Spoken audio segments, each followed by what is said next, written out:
अखिलेश दीवाना आप सभी के बीच में भोजपुरी सॉन्ग लेकर आए हैं। छोट भाई सपोर्ट करिए, अगर कुछ गलतियां हो गाने में तो क्षमा करिएगा। जो कि पति गया है कमाने शहर और पत्नी देखिए क्या कह रही है, आओ सुनाते हैं। गइल कमाए तू त पिया कोयलरिया हो,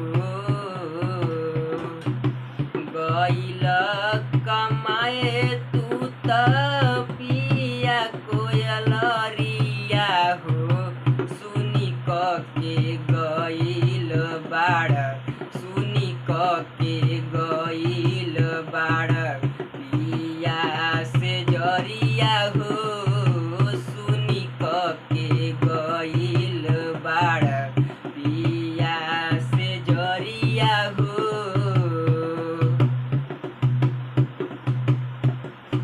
सूती दबा के हम रोजे रोजे तकियावा, छछनता जवानी हमार हो ये पियावा। सूती दबा के हम रोजे रोजे तकियावा, छछनता जवानी हमारे हो ये पियावा।